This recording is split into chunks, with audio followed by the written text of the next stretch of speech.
I'm Liam McLindon and this is Dragonheart. Well, hello and welcome to Dragonheart. I am your host today, Bill Long. We're without Che, but we do have the wonderful Neil Williams and the wonderful Mark Griffiths. How are you both feeling? Got over last weekend's game. Yeah, it took a couple of days, a bit gutted, but didn't hurt too much because my expectations at the beginning of the season weren't that high, to be honest. It was our first season under new ownership and only half a season with where we could bring players in that we wanted to bring in. So, to be second in the league, gutted that we haven't got up. I think, on the points we earned, we should have had automatic promotion, but that's not going to happen. But yeah, we move on and bring on the season beginning in August again. Yeah, and how about you, Mark? Well, since Monday, I've been snapping at strangers, howling in the middle of the night like Father Finton Stack, and crying in the shower. So just normal. I'm getting on as normal, to be honest. Normal week, so as I've been that's because you're going to miss us for a couple of months, Mark. That's what that is. Yeah, every cloud has a silver lining, eh, Neil? Well, we're about to have our fun, and that's all that matters, Mark. Beautiful. Father said ping pong temp there. It's the only one I could think of. So we're going rather than being, this is the Father Ted podcast. No, this is Dragonheart. We're going to be talking. We're going to have a debrief on the Grimsby game. We'll do a full season review in the next episode, and we'll take a whole episode to do that. But we're going to do a debrief on the Grimsby game. Then we're going to have some sort of initial thoughts on what the squad building is going to be like over the summer, and then we're going to take a quick look at the Wales fixtures that are coming up and how we see ourselves prospering there. So this is Dragonheart. I'm Harry Lennon and this is Dragonheart. Well, another weekend of disappointment for the Reds, unfortunately, as our season comes to a grinding halt after what can only really be described as an absolute mental game, Neil.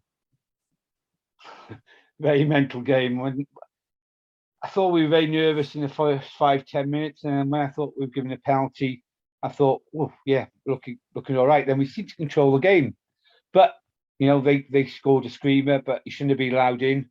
So close to the goal, nobody went to him, and he had a free shot, but it was a screamer. And we've seen goals like that all season. My big concern was our defending. Very inept. Whether that's, I've been, thinking about, is it just down to Hayden not being there? But one defender shouldn't make that huge difference, although he's such a good player for us. And really bad decisions by the referee, I think, cost us the game. But we've got to move on from that. I thought the crowd were quite quiet at times. I thought they'd have been up for it for the whole game to get behind the team. What else concerns me is our lack of goals from open play. A lot of our goals come from set pieces, and we don't seem to be able to score many from open play. But on the whole, as I said earlier, I'm really happy with the season and how it ended. Well, not how it ended, but where we finished as a team as second in the table, giving Stockport a run for their money. But yeah, just disappointed the last 3 games maybe that we played, that we've just fallen away, and maybe we peaked too early and just ran out of steam. But we should have had a big enough squad to cover that. But no, it wasn't to be this time. Yeah, I think just sort of picking up on your point about the defence and Hayden, these lads have done well in other games this season, particularly the Stockport game where, okay, we were a bit nervy for the first 20 minutes of that game maybe, but we ended up going on to win that in pretty emphatic fashion, and the defence did their job for the rest of the 70 minutes of that match. Well, the whole 90 really, because we didn't concede during those difficult periods. So yeah, I think it was a bit disappointing. Nerves seemed to get to it. I wouldn't necessarily hang one player out to dry, but I think the back line as a whole seemed a bit nervy at times, didn't it, Mark, really? Yeah, and there's a little bit of me wonders whether, we have decent squad depth, but maybe some players are having to play at the really big matches right at the end of the season that matter the most. who are maybe the sort of players you're very comfortable getting a run of games in December when they're not such high pressure, but maybe it's pushing them a bit to be lining up in massive games. That could be harsh, but we'll be recruiting in the summer, which I assume would mean it isn't an issue anymore. It was one of those games, wasn't it, really? I mean, it was absolute madness. And to be fair to Grimsby, I thought they were outstanding and deserved it.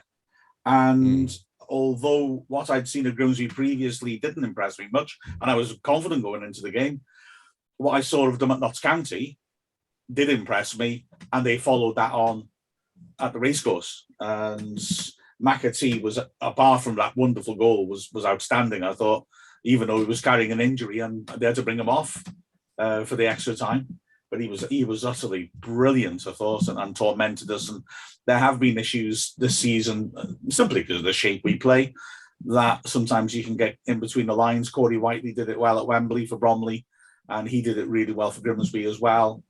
I'm not pointing a finger at Parkinson there, because every formation has gaps. Every formation has areas that you can try to exploit, and some teams have managed to exploit that.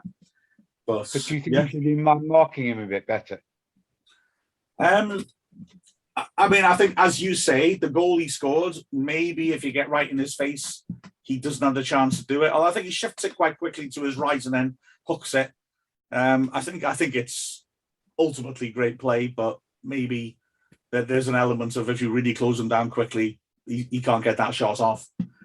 Yeah, I think it's just that he's intelligent and he drifts around and he looks for spaces, and I wouldn't, man marking's not what we do, and I think there's a real danger with a player like that if someone tries to pick him up permanently and he drags him away, then there's a big hole somewhere. So I think it's more about just making sure that people know their jobs in terms of who's picking up whom.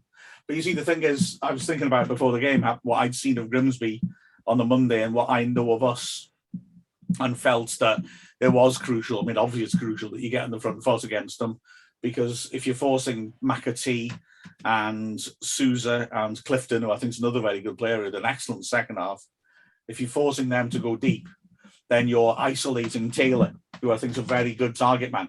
He's really good at holding the ball up. He can pass it as well as win headers, and he brings that second line in really well. And if you can create a distance between them, because we are putting them under pressure, they've got a big problem. So I think part of our way to deal with him was to force him to try and dominate the game and force him to be very deep. He did nothing in the game at the racecourse early this season. But yeah, when you're dropping off deep, you need to know who's going to be passed on, who's passing him on to you, if you like. Yeah, my feeling was, when we've been pressing the opposition very quickly, we've done really well in games. Yeah. Forcing lots of errors, and we didn't seem to do that on Saturday against Grimsby. And we didn't do it against Bromley either. We allowed them to play and give them the space to play and to move the ball about quickly.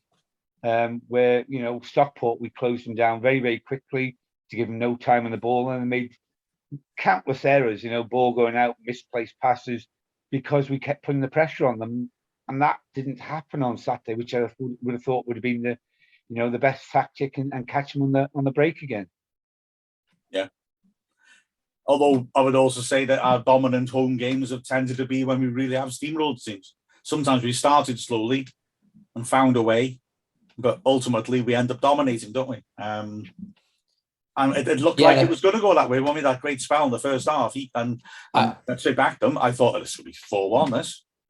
But I was just going to say that, like Neil sort of mentioned it earlier, when the penalty goes in, you always sort of felt like that was the start of us starting to settle. Sometimes I think we need a goal to settle in, don't we? And then nerves calm a little bit, but they were really up for it. In fairness to them, they go and get that goal straight away. We'll wait to speak about the ref properly in a second, but and then they get that killer goal just after half time, which kind of kills any potential momentum we could have built, which we were building even after they scored. I think we sort of dominated that first half, didn't we? The second period of the first half.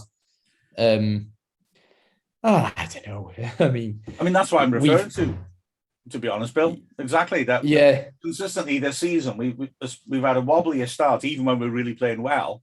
But once we get on top of teams in the first half, we get goals when we're on top of them.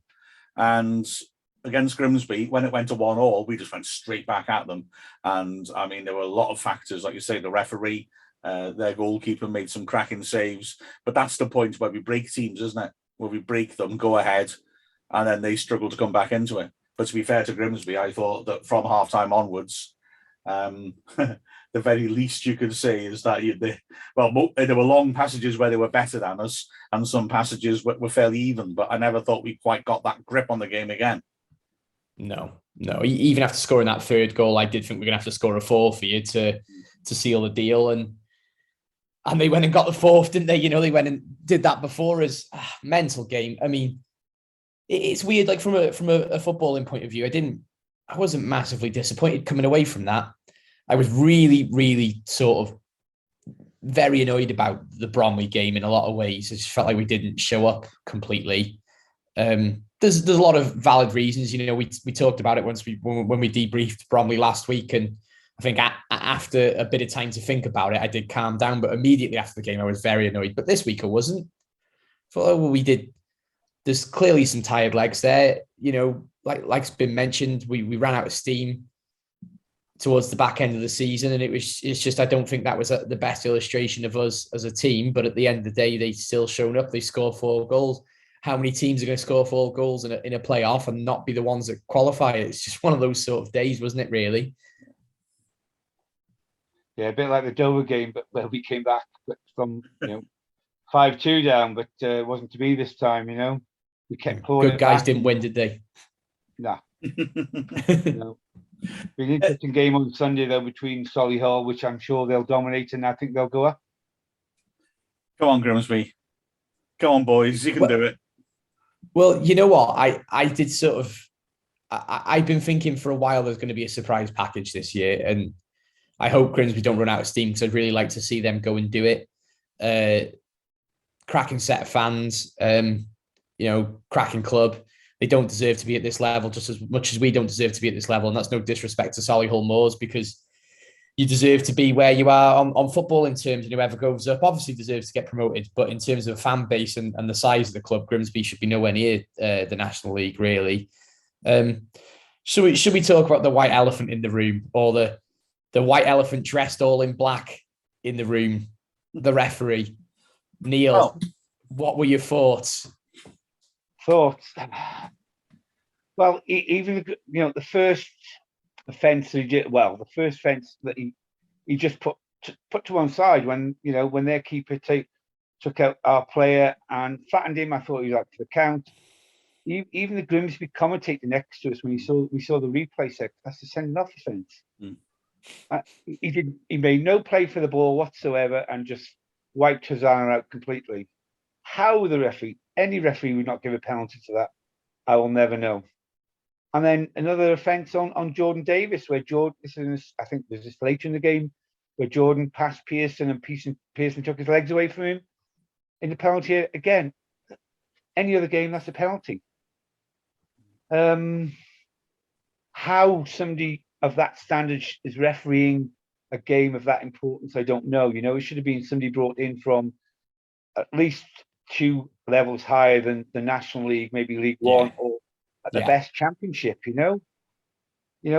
They haven't refereed games of that importance before, and he made some really, really bad decisions. And I'm sure he'll go away and maybe see the replays and get his report from the referee, whoever, the monitor, and say, yeah, I did make a mess up there, and should have ordered 2 penalties. But that's gone now. He's no Wrexham fan, so he's not worried about the decision he made. It just affects our players and our fans. So at the end of the day, he's gone back to his normal job and doing what he normally does, and he'll be back again next season. I've got to say before Mark goes on. Well, yeah, before Mark gives his piece, because I'm sure he's got plenty to say. I will say that I think the assistant referee sold him down the river a couple of times during that game, and we're very quick to jump on referees, but usually it's the match officiating team as a whole. there was a few times that those linesmen did not want to put their flag up and be counted. And in particular, one moment when there was a throw in and Jordan Davis was given for offside. I mean, come on, what that's like. Oh yeah, my 4-year-old nephew could tell you that wasn't offside. He knows the rules. You know, it's ridiculous. And the linesman's put his flag up, so the referee's trusting the linesman and he's blowing the whistle. He's probably thinking, there's been a touch of the ball there that I've not noticed or something. I've got to put the flag's gone up and blowing the whistle. And you could sort of see when the players were going over to the ref, he was just kind of like, he didn't really quite shrug his shoulders, but you could see from his body language, he was a bit like, oh no, come on, play on. Let's move on. Poor officiating all round. Awful. I mean, when French was injured and their player got a yellow card, he had an elbow in his face. He had treatment. The player got a yellow card. And he had to go and stand on the sidelines. He just did not know the rules. This is my opening gambit, that the throw-in with the offside and not being allowed back on the pitch when the bloke who injured you was booked. You called him the elephant in the room, but elephants never forget, and this guy couldn't even remember the rules. So I think your elephant analogy is harsh on elephants, I've got to say. I would rather have had an elephant in charge of that match, in that I assume the elephant would have to make random decisions. And I think, frankly, that's what that bloke did. I think he was influenced by all sorts of outside factors, and certainly not by being a Wrexham fan. He was guessing so much. I mean, let's be honest, the guy was incompetent rather than biased, because Paul Mullen scored with his hand. I admit that I didn't spot that at the time. I mean, my attitude, if I'm honest with you, right, I tend to get a bit, when I'm commentating, I'll sort of moan about refs a bit more than I mean to, because I do know it's a tough job. I genuinely feel that there's a difference between an error of judgment and those sorts of lapses of the rules. But having said that, I try to keep in mind, if I didn't spot it at the time, then it's fair enough the ref didn't spot it. I know he's got a better view than me.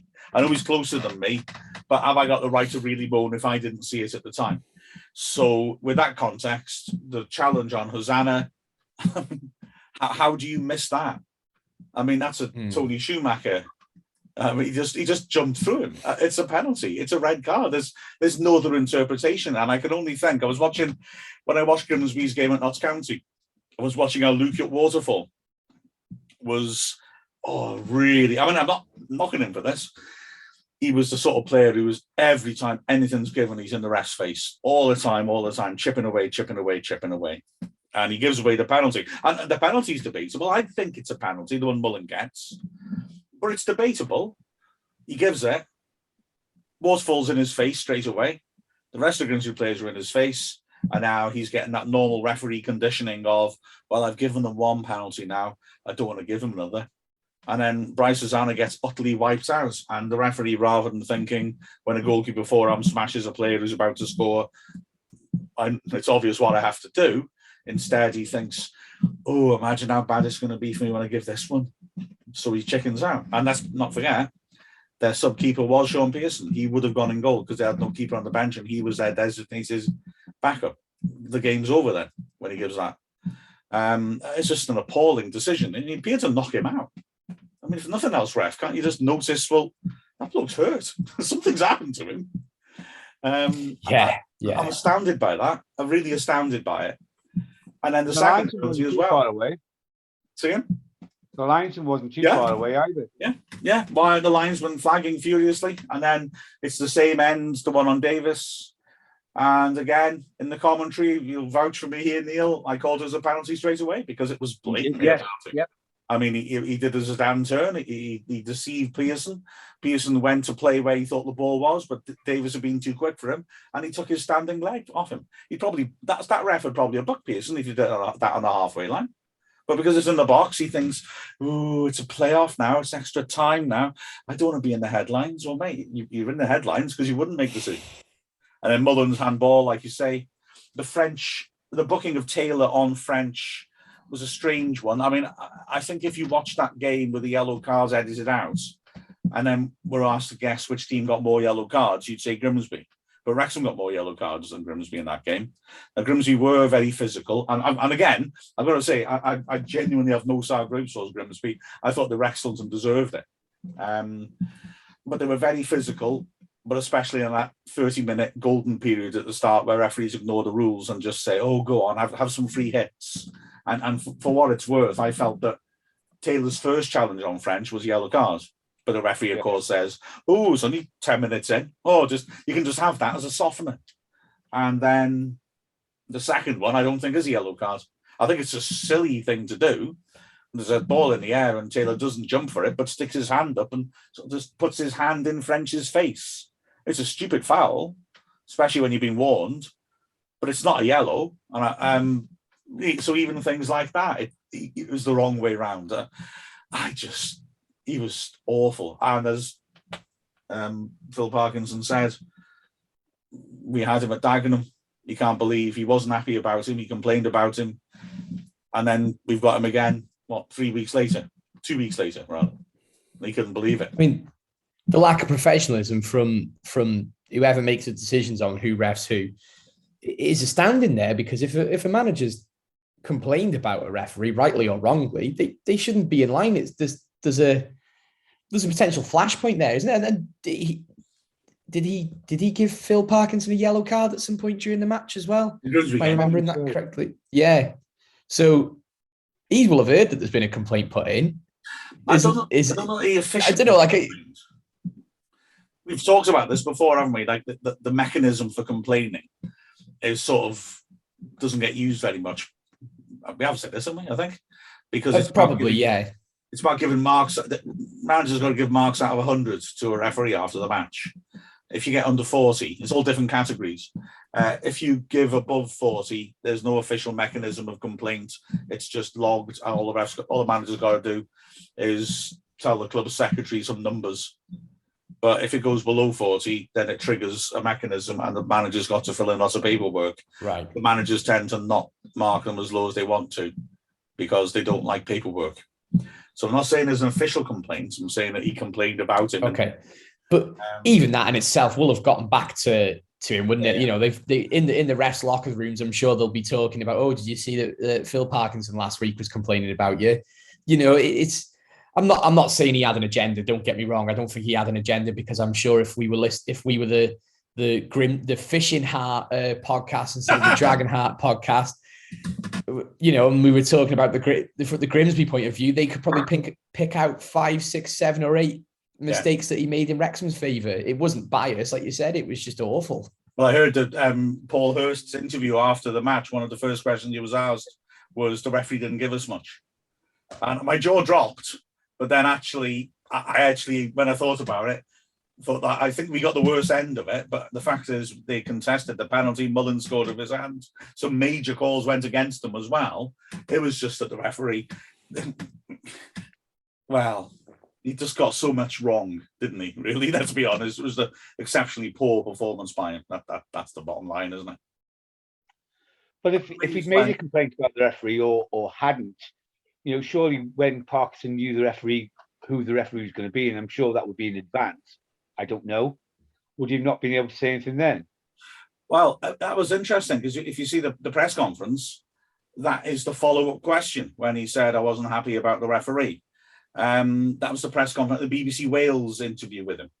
I mean, the thing is, he can complain. They're not going to do anything about it. And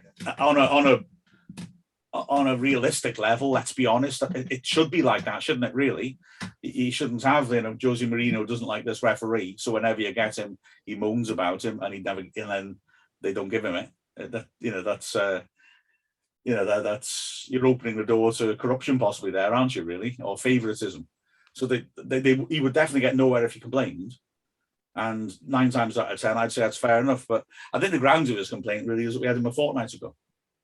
And you know, referees shouldn't come back around so quickly, if you will. You know, the raws are still healing from what he did to us last time.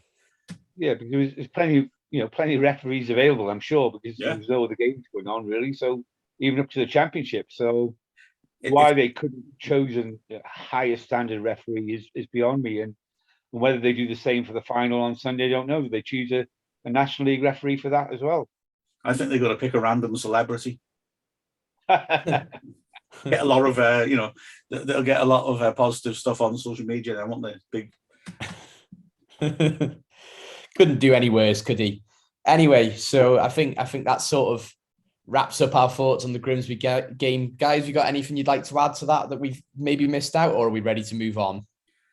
I only to say that I'm actually fairly upbeat, and I feel bad saying that, but I just feel logically, I've been saying it all season, our squad's the best in the division. The only reason we're not won the league is because weren't allowed to get it together till January properly. We will reinforce it with quality in the summer, and I think we'll win the league comfortably. And I'm not someone who acts like that. Normally, I'm very wary with being optimistic, but I think you'll have noticed I've been very optimistic this season because logic dictates we're getting out of this league quickly. And I think next season, the big consolation I felt was I think next season's going to be a hell of a ride. You know, we're going to be battering teams. It's going to be great fun. So much as I'm disappointed we didn't get up now, and I am massively disappointed we didn't get up this season, I don't think we'll have to worry about the playoffs next year. I think we'll be walloping it. That's my sentiments exactly, Mark. I mean, the summer you'll strengthen the squad with 2 or 3 key more players, quality players. As you know, I'm not feeling downbeat. I'm upbeat like yourself, and I think we've got a good season ahead of us come August, and we will run away with the league this season. I mean, I hope that doesn't turn around and bite us in the backside, but yeah, I'm sure because we'll have a full strength squad from the beginning of the season. We should start the season running, and unlike last season where we stuttered a lot at the beginning of the season and played some quite poor football at times. Scraped 1-0 wins, and it wasn't very pretty football to watch either. Maybe if Mullin hadn't been sent off from this 6 games, that made a difference as well. But yeah, I think we're going to have a great season ahead coming. 22-23 is going to be a wonderful season for Wrexham. And let's not forget that as well as Mullin having those suspensions, he also had that injury problem through the middle of the season as well, which genuinely hindered him. So, when you consider the terrific amount of goals he scores, goodness me, if he'd actually been able to put in a full season, we'd have been really looking at something, wouldn't we? So, well, speaking of squads and missing parts of the season, I think that's a good time for us to move on. I'm Jake Hyde, and this is Dragonheart. Well, and unfortunate for us to not go through to the playoff final, but as Grimsby were able to do so, they were a little bit unlucky in terms of the ticket prices, Mark, weren't they? And I think, in fairness to Grimsby as a club, the Mariners Trust organised a fundraiser to try and help those who were less fortunate get to the games.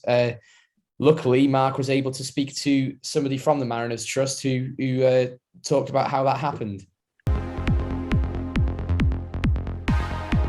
Hi guys, I'm Dominic Vose, and this is Dragonheart. As Bill said, we're lucky enough to be joined by Kristine Green from the Mariners Trust. But firstly, through gritted teeth, congratulations on winning an unbelievable football match. Yeah, I don't think any of us that were there, anybody who watched it, could quite get to grips. I think trying to make sense of that is going to be a waste of anybody's time. So yeah, unbelievable game to have viewed. And I mean, we know because of our doomed pursuit of promotion, it's a wonderful thing to be 90 minutes away from going up. But I mean, I guess the news has to be partly soured when you then hear the astonishing news of the prices that are going to be charged at London Stadium. It's not just the prices; it's the lack of concessions. So when it sort of all started on Monday, the lower tier had concessions, no concessions in the upper tier. We sold out the lower tier, the seats that were available. Bearing in mind, a lot of seats have been taken out already. So what was available was sold out within a couple of hours. So before general sale, there were no concessions. So that was probably no concessions for OAPs. I mean, credit to the league in sort of saying, look, we've gone to them. Our chief exec, Debbie Cook's gone to them and gone, look, we're not on general sale yet, and we've got a lot of tickets still to sell, and everybody's going to pay £48 for a child. That's not right.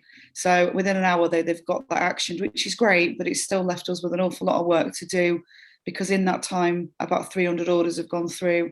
where people are just desperate. As you guys all know, if your team's playing, you need to be there by hook or by crook, and however you get in there, you need to be there. It's about 300 orders have gone through with children on for £48.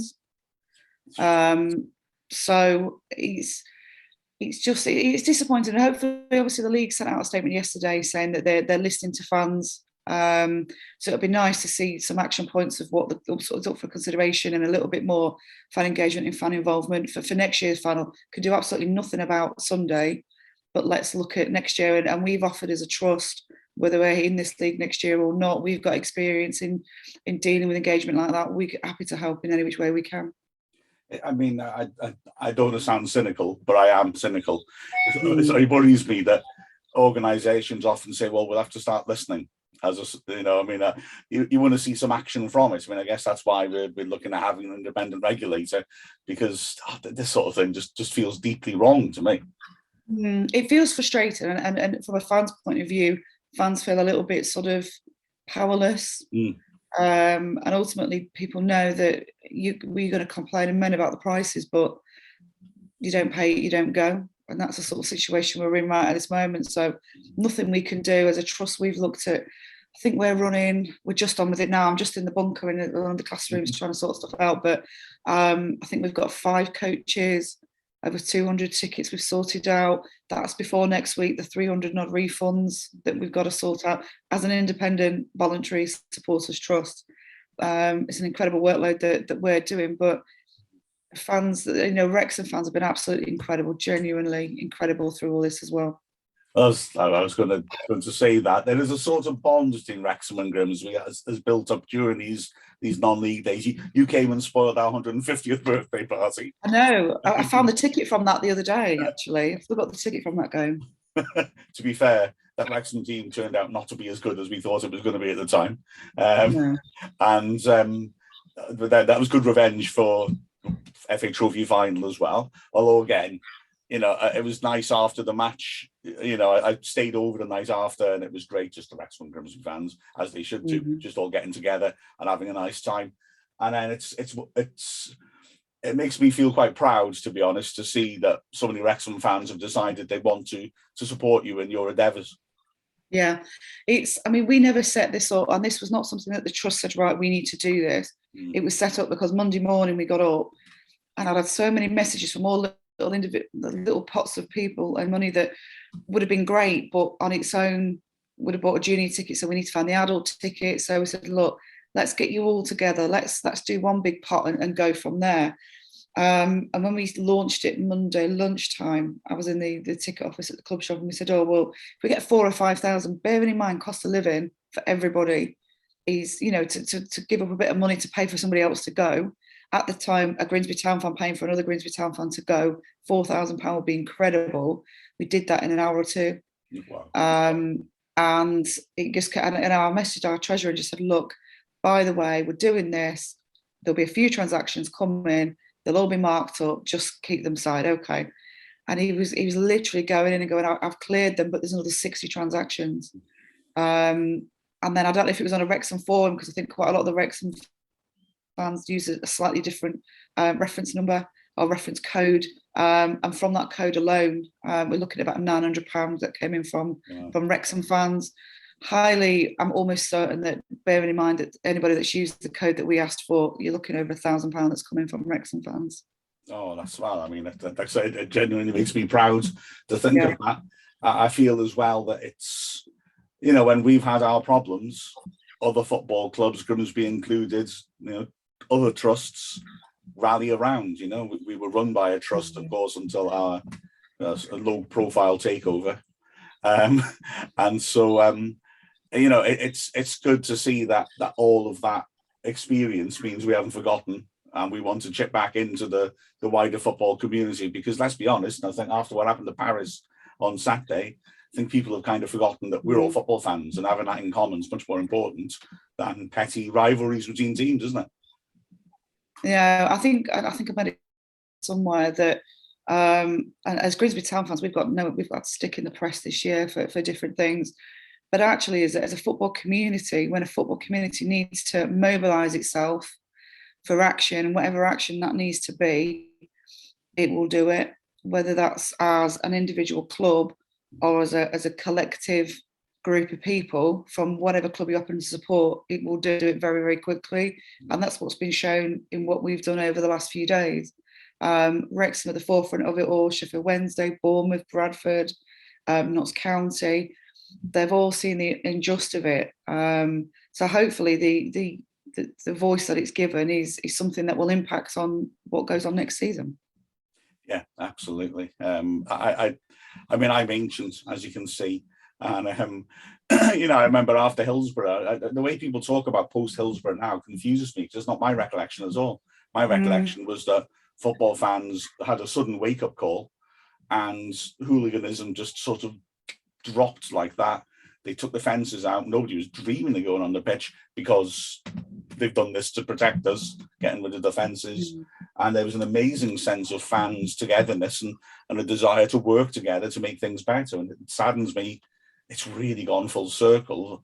So things like this really encourage me because we've got our dicey portion of fans. There's no point in denying it. Although the new owners have acted quite quickly with banning orders to push them out of the ground. Actually, and the atmosphere has been amazing since they've done that. But yeah, it's just really pleasing to me to see that. And I just hope that we can maybe make a little turning point in showing that fans have got a lot in common with each other. Yeah, oh, absolutely. I think that's what it's been really nice that this problem doesn't affect Wrexham fans, because, you know, I think one of the tweets that went viral was, you're the reason that I can't go, but money shouldn't be the reason that Grimsby can't go. Yeah. And I just thought that's absolutely the right way. This isn't a Grimsby Solihull problem. This is a football problem. So it's fantastic, and we've got to hope that this is ripe for a little bit of change. And at some point, you would hope at some point in the future, whenever that's going to be, with the fan-led review and the independent regulator, that there is not going to be these issues that fans have got to take umbrage with, to mobilise themselves to try and effect change. That's not going to be necessary in the first place. Absolute utopia. How, when, if that will ever happen, I don't know, but that's always got to be the aim, hasn't it? To these things that happen in the first place. Well, just a bit of consideration for, you know, money not being the be all and end all would be nice, wouldn't it? I mean, you know, the complaints that we made rather presumptuously about that game being on a Sunday, clashing with the Wales game, and all of us being down in London at the end of a bank holiday weekend, and then I listened to the price of football on Thursday, and they were talking about your fundraising and saying that you could, for half the money, you could have gone to Wembley and watched Messi and Chiellini and Bonucci and Lautaro and all those players. I mean, this is true. And I know that your game, I mean, I'm not being sarcastic, is much more important than a superstar friendly, genuinely. But nonetheless, I mean, something needs to be done to reset, I think, doesn't it? Yeah, it does, absolutely. I'm going to have to do this, and I feel depressed doing it, but I'm going to have to say it. That's a hell of a game on Saturday, wasn't it? Flaming. Oh, unbelievable. Do you know, actually, we travelled down on the Friday. So we were out sort of Wrexham town centre the night before, really chilled. The morning quite chilled. It was nice in the town centre. There's some sort of blue lights parade or emergency service parade going through the town, and watching that. That's just Friday night at Wrexham. No, this was Saturday morning, and I was sat in Lloyd. I heard all these sirens, and I was like, "Oh God, we've not started already, have we?" But it was just a parade of fire engines and God knows what going through. But got in the ground, and I was really quite calm.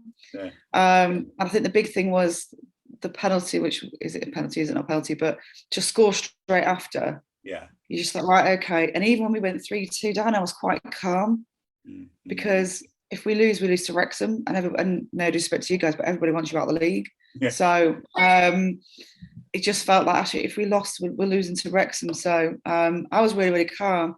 And then when the fifth one went in, similar to how we beat Notts County, I just turned around to my friend and we just laughed. Yeah. Genuinely, we're just like,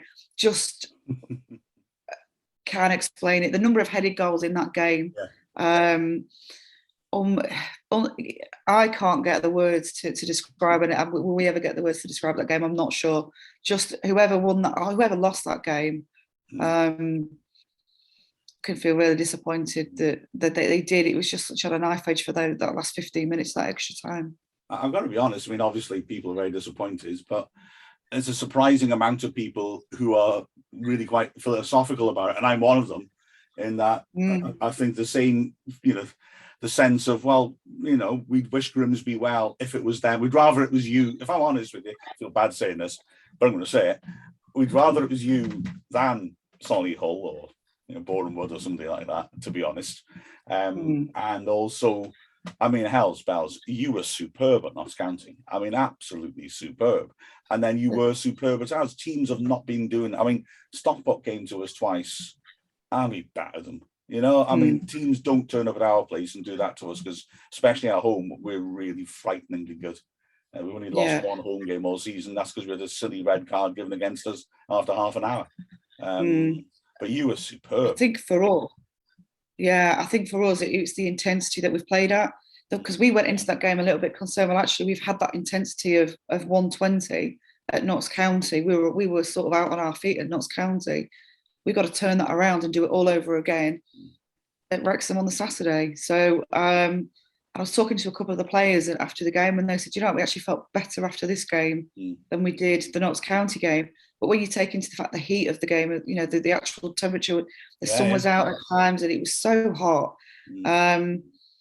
We're genuinely a really fit team that try and play at that intensive tempo that you haven't got time to do it. And the issue with us over the last few games towards the end of the season was not starting as well as what we could have done. And we concede that first goal, and we're having to fight to come back. And more often than not, we have done. But these playoff games, we've been at it from the off. Yeah, absolutely from the off.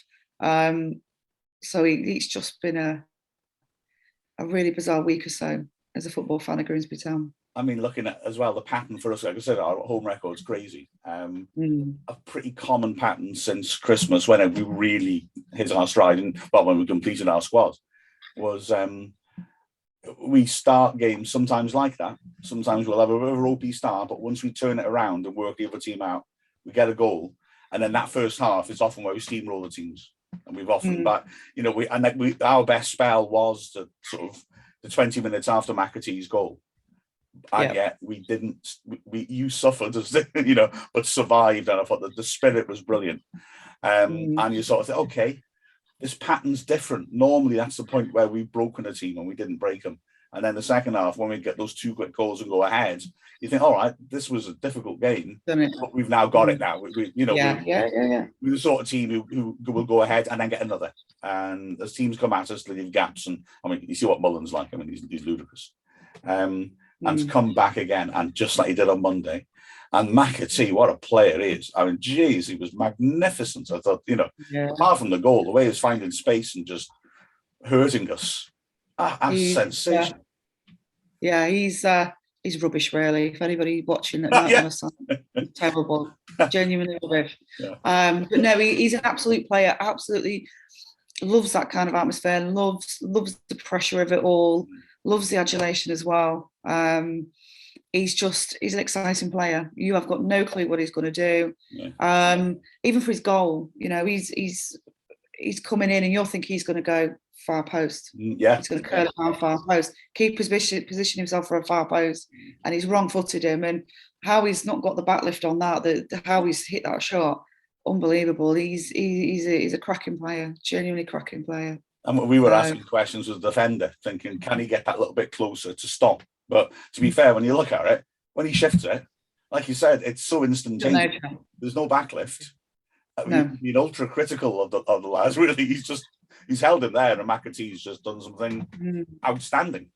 Really wonderful. Yeah, and actually to his game, obviously he's the one, the talisman in terms of scoring goals, but he's the one that's put the cross in for Taylor to. The defender didn't have a clue where Taylor was for that. No. Fourth, third, whichever one, the one that Taylor scored. I'm trying to think about it. I think it was the third. Yes, the third one. So Taylor sort of dipped in. Defender hasn't got a clue where he is. He's put the corner in for Manny to get it to 4-3. Yeah. And he's not normally our set piece taker, so he's working on his all round game as well. He's a cracking lad, and he's he's treasured by town fans after coming from Scunthorpe. So yeah, player. I think Taylor's. I like Taylor as well. I think he's more than just a target man. I think he's very intelligent, and the fact that those two in Holohan, who we tried to buy earlier this season, Did you? Yeah.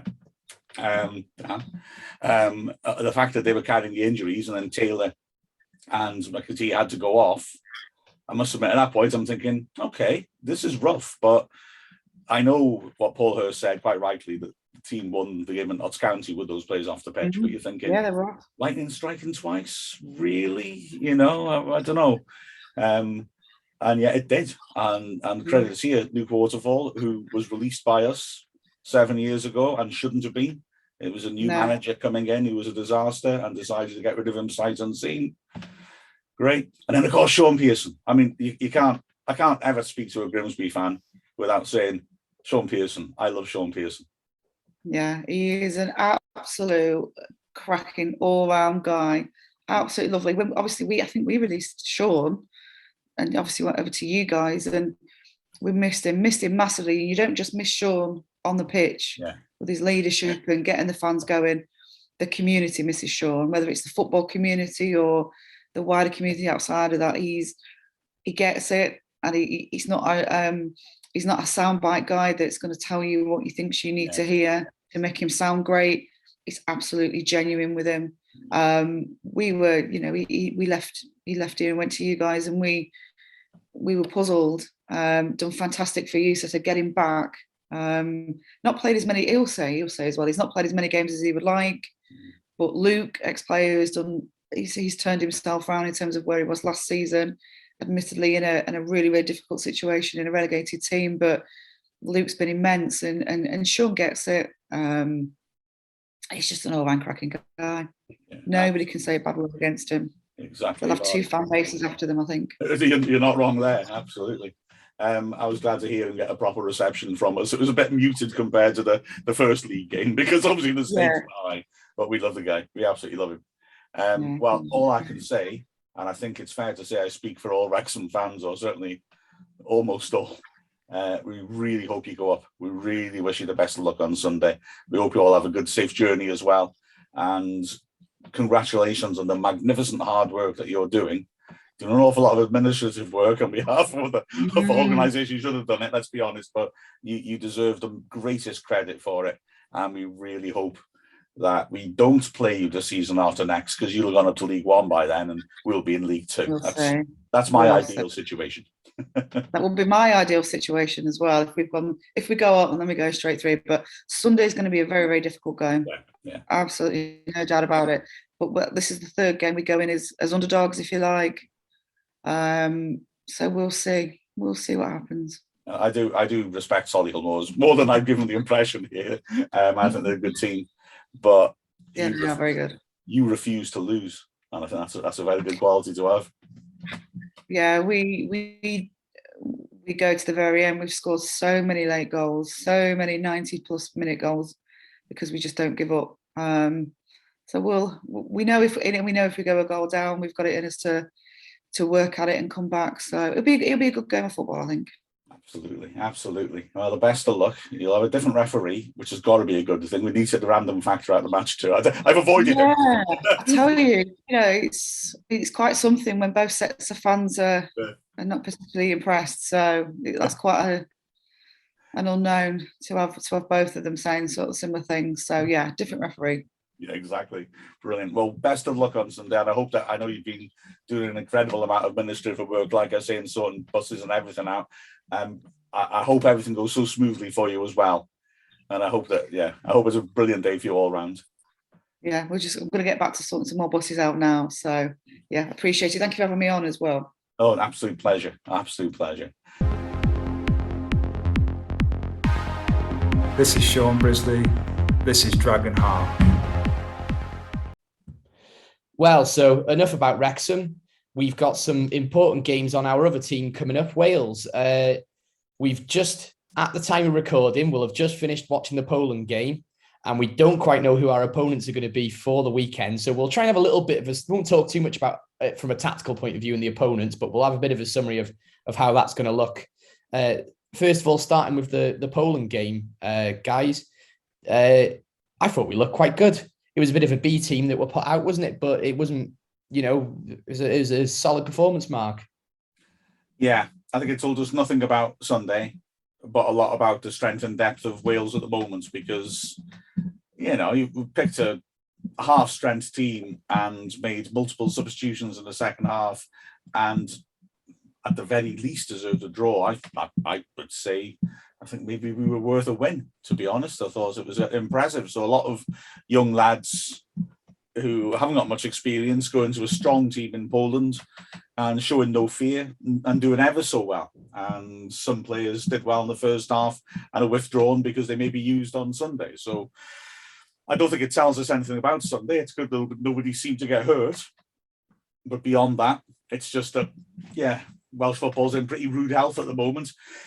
I was looking at it and thinking, we talk about Jordan Davis, we talk about that famous Welsh one, Paul Mullen, and when you look at the strength and depth they got there, you think, well, maybe you can see why it's hard to break in for the Welsh squad for them. Yeah, to be honest, guys, I didn't really see a lot of the game. I saw about 10 minutes when I got in between taking the dog for a walk and everything. So I saw about 10 minutes and we were 1-0 up and then went 2-1 down. I'm assuming that was the end of the game, 2-1. And what I could see, it was a very weakened team we put out there, which is great. This game is not important really to us tonight. Obviously, it's more important on Sunday. We don't have the dilemma now of missing that game on Sunday because we don't have a game as Wrexham on Sunday. So, it'd be interesting to see who comes through the semi-final leg tonight between Scotland and Ukraine. I'd like to see Ukraine, but I think Scotland are a very strong team at the moment, and I think being at home they'll win it, and that's who we'll be playing on next weekend, next Sunday.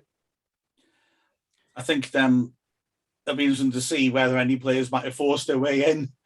I assume that Rob Page knows what he's liable to do on Sunday already. That's what he's based his selection today on.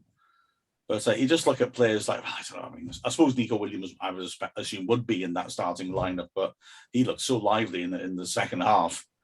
I just wonder if one or two players might have just grabbed his attention a little bit and struck him with what they were capable of doing. Yeah, there are a lot of players that I didn't recognise at all. So he's obviously brought a lot of new players into the squad to give them their first cap and a taste of playing for Wales in readiness for what may come in the next couple of years. A lot of young players I didn't recognise. So Nico Williams did stand out. He made some fantastic runs down the wing. Thought the referee, from what I saw, was a bit lenient on the tackles he made on the Welsh players. But that's football. We know all about that the last couple of weeks. So all's good in Welsh football at the moment. From the Euros where we were semi-finalists to where we are today for a small country with a small population. I think the country as a whole and the team are doing fantastically on the world rankings. Right, it's the golden era of Welsh football, isn't it? Sorry, it's the golden era of Welsh football, isn't it? Really, this. I know we got into the World Cup in the past, and maybe there are teams that, with the current qualification formats, might have had a better chance of getting to Euros and World Cups, etc. But it's never been a better time to be a Wales fan, is it? The fact that we're even in contention for another major tournament after just off the back of being in two others is phenomenal, really, isn't it, Mark? Oh, absolutely. And gosh, is it time for Uncle Mark's bedtime stories? I think it is. Uncle Griff's bedtime stories. Yeah. Well, firstly, quiz. What was the first African team to get to knockout stages in the World Cup? I'll give you one guess each. Cameroon. Incorrect. They're the third. Is it Zaire? No, they got battered by everybody. It's Wales. Because Wales... Oh, yeah. 1958. Right, second quiz. How many times have Wales qualified for the World Cup? 0. Correct. Oh, Bill's on top of this. He knows my trick questions. Yeah, Wales. I mean, the story of Wales's qualification in 58 is deeply, deeply peculiar. And so compared to that this rearranged setup is quite orthodox. We basically didn't qualify. We came second in our group. Only the top team went through. But in those days, the good old colonial days, 1958, there was only one qualifying place for Africa and Asia together. And unfortunately, it was won by Israel, despite the fact that they didn't play a game, because they were drawn with Turkey, Sudan, and Indonesia, and they just invaded Egypt, and everyone refused to play them. So Israel qualified automatically, but FIFA had introduced a rule, because it had happened quite a lot in previous years, saying that you can't qualify for the World Cup if you don't play any qualifiers, unless you're the host or the holders. So they had to do something about it. And they proposed that they would play them against a team that hadn't qualified. Uruguay, Belgium, and Italy all turned the opportunity down for reasons I can't quite work out. There seems to be at least an element of good old-fashioned 1950s gentlemanly, well, we didn't qualify, and so it would be a bad show if we actually got through. And so Wales, they had a draw of all the other teams that came second in Europe. Wales won the draw. And, being Welsh gentlemen, we said, oh, aye, we'll do it. Went to Israel, beat them 2-0, beat them 2-0 at ours. So we were knocked out, but still qualified. And a similar thing kind of happened in the tournament itself as well, didn't it? Because we ended up drawing all our group games, and therefore had to have a playoff of Hungary. And there we got a bit lucky. We'd already drawn with Hungary. It was just they didn't take goal difference into account then. If they had, Hungary would have gone through. They'd won one, drawn one, lost one. We drew all of ours. They had a positive goal difference. But they didn't. They just had a playoff. And Hungary, of course, had been very unlucky. They blew it in the previous World Cup final. It was that great Hungarian team. But it's 1958, after the Hungarian uprising. So players like Puskás and Kashis defected. So suddenly that great Hungarian team didn't really have many of the great players. So many of them had left and gone to Western Europe. So yeah, we got lucky in that as well, and that we beat them in the playoff. And then our luck ran out because Pele scores the goal that knocks us out in the quarterfinals, 17-year-old Pele, and he completely mishit it, didn't he? And it was a fluke, but it went in. So yeah, we've got a history with weird ways of getting through the World Cup. I'd like to think we'll do it a bit more comfortably this time, to be honest. And now that's the end of Uncle Griff's bedtime story. Uncle Griff's bedtime stories.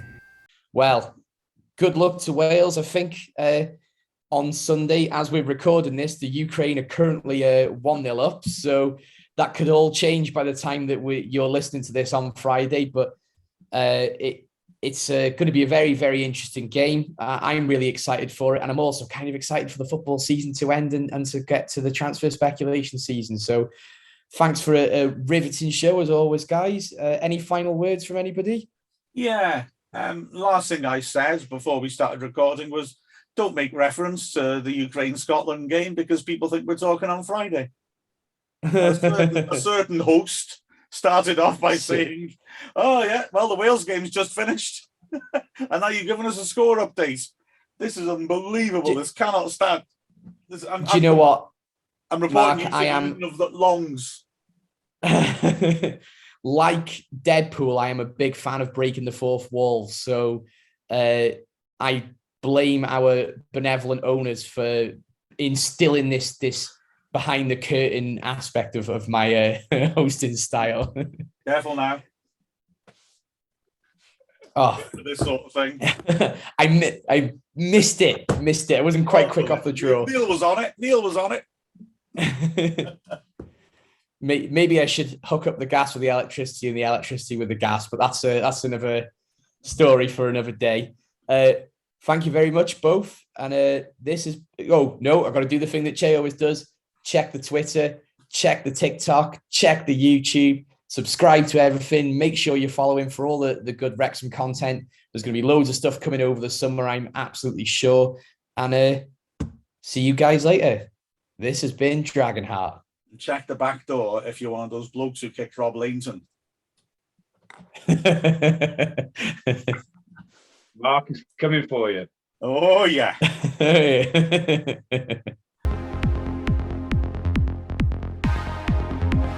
I'm Luke Young, and this is Dragonheart.